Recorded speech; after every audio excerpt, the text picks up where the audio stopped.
Greetings. My name is Guillermo Rebollo Gil. It's a pleasure to participate in this conference. I'm happy and feel fortunate to be able to share my work with you all and to listen to your work as well and learn from it. This paper is entitled A Perfectly Good Explanation.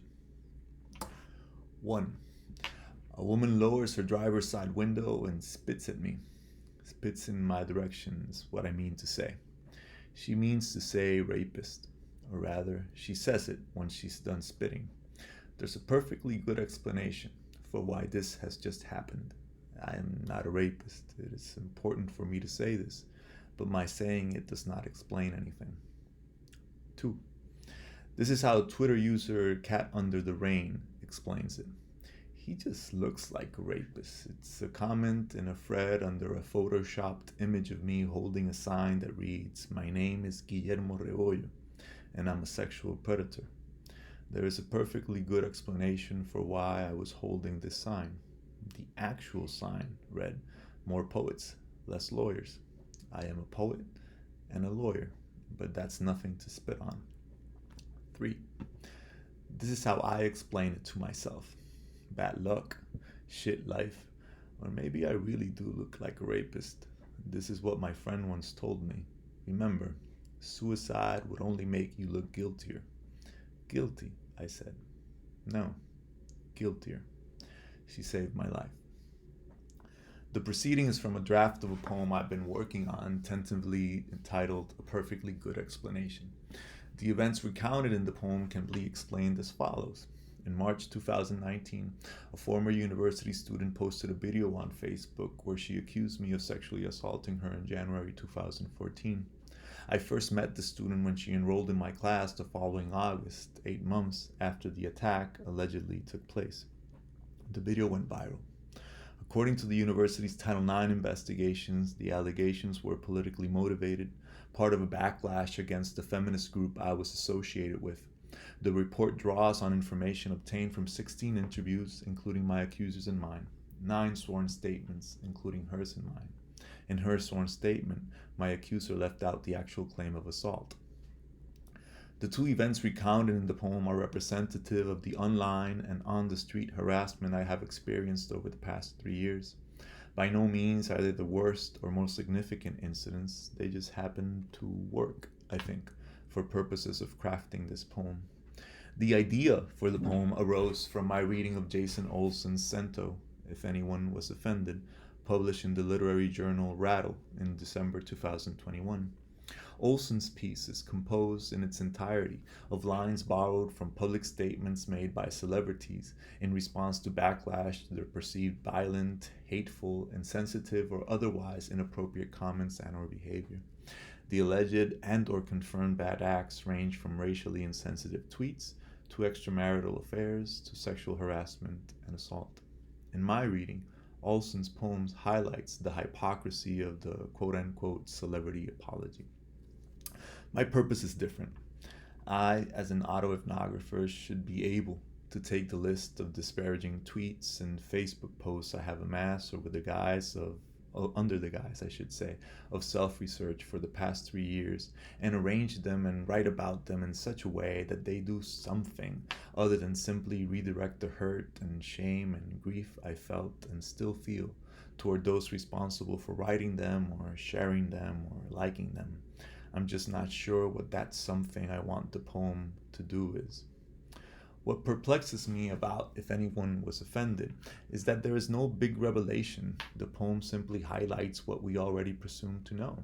Powerful people do terrible things, and then they try to save face by offering the hollow, insincere, but very public apologies, evidencing their total lack of regret or regard for the people that they hurt. Consider the poem's ending sequence, and I quote, "I acted like a person completely out of control when I was arrested and said things I do not believe to be true. I want to apologize specifically to everyone in the Jewish community for the vitriolic and harmful words that I said the night I was arrested on a DUI charge. Who anticipates being recorded? Imagine the worst moment you have ever had being recorded and broadcast to the world, and it wasn't meant to be public. I'll apologize when hell freezes over. They can fuck off."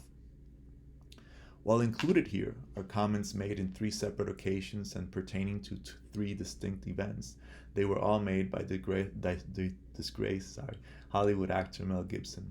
Here, per the logic of the poem, the disgraced celebrity finally speaks the truth about all celebrities who have been or will be accused of doing horrible and less than horrible things. Gibson, the poem suggests, gives us to a straight. If anyone was offended, they can fuck off. To be honest, they can fuck off is the one thing I have wanted to say to everyone who has literally or metaphorically spat in my direction. But this is not the sort of poetry or autoethnography I'm interested in undertaking. Tony Adams, in his essay Critical Autoethnography, Education and a Call for Forgiveness, writes, and I quote, we have a responsibility to describe how we live with others who have committed or who have been complicit in the offenses exposed in or by our critical autoethnographies. Our insights about forgiveness might not be applicable to all situations, but they can at least offer a sense of how to live with offenses long after they have occurred. This, it seems to me, should be the central question in my poem. How do I come to terms with the prospect of continuing to live amongst those who have made it so difficult for me to want to continue to live in the first place? Which is just a drawn-out way of asking, how do I forgive? Good poetry, like good autoethnography, has something that it wants to reveal, or something that it wants to bring forth into being, whether that be an image or a feeling or a deep-seated but often unacknowledged social truth. What is it that I want to reveal? That it sucks to be falsely accused of being a rapist? That I am a sort of victim too? Not that. Maybe the big reveal is that if I was hurt by the initial accusation, if I was offended by the subsequent harassment, then it's on me. It falls on me to come up with a new way of relating to my harm and to those responsible for it. Tony Adams explains, and I quote, with forgiveness, a person does not forget an offense, but rather develops a new relationship to the offense, recognizing cultural constraints that contributed to the offense, acknowledging their complicity or participation in the offense, and or believing that they, others, acted as best they could, given the particular circumstances. Following Adams, and as a sort of writing exercise for my poem, I began drafting thoughtful, sincere responses in my journal to all the tweets and Facebook posts I've compiled over the past 3 years. But I quickly grew tired of pushing myself to be attentive to and considerate of all those known and unknown others, of having to make myself vulnerable to people who likely are not even aware of the hurt they caused. So I just started writing fuck off to everybody. But I grew tired of that too. Because I don't know exactly how to end this piece. I'll finish with these loose fragments I've been editing in and out of my poem in progress for the past few months. Here goes. Every time I walk into a classroom and students seem somehow quieter than usual, they're not, but I get it into my head that they are. What goes through my mind is something along the lines of one student found something online about the allegations, shared it on their class WhatsApp group. Now they're waiting to see if someone will say something. I try to make a joke, which is not unusual. What's unusual is I'm desperate for them to laugh. Because if they laugh, then the kid hasn't found anything online. He hasn't found anything yet. 5 years ago, a former student's mother contacted me. Her son had just been interned in a psychiatric hospital following a suicide attempt. She asked if I was willing to visit. I was worried I might not say the right things, but went anyway. When I reported back to her, she said, just knowing that people care is enough to hold them up. In a Twitter thread denouncing me as a rapist, the son quotes a poem I wrote a decade ago about the death of a childhood friend. While I can only speculate as to his intent, reading my words then and there had the exact opposite effect of holding me up. A few months after the video came out, I received a recommendation letter request from a student. In case she was unaware, I cautioned her about the allegations against me and asked her to confirm her request. The student wrote back on the 6th day to say that she was aware of the allegations and still wanted the letter. You've always shown great respect toward my friends and me, she wrote. If a student had offered this explanation in defense of another professor accused of what I had been accused of, I likely would have dismissed it as insufficient, self-serving, delusional, even. When somebody touches me, I am instantly comforted. An unacknowledged need has been met. I also become anxious.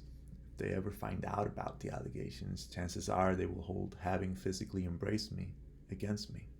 Thus, in a room full of people, I try to stand as far apart as possible. Otherwise, I concentrate on trying to make myself small. I do not want to be a body others stumble upon. Thank you so much. This short piece is part of a larger project. It's related to two previous articles I published. One, Autoethnography of the Bad Thing, published in the Journal of Autoethnography, and two, I Can't Promise I Won't Yell, published in the digital journal, The Autoethnographer. Thank you for taking the time out and considering. Again, happy to be here, and take care.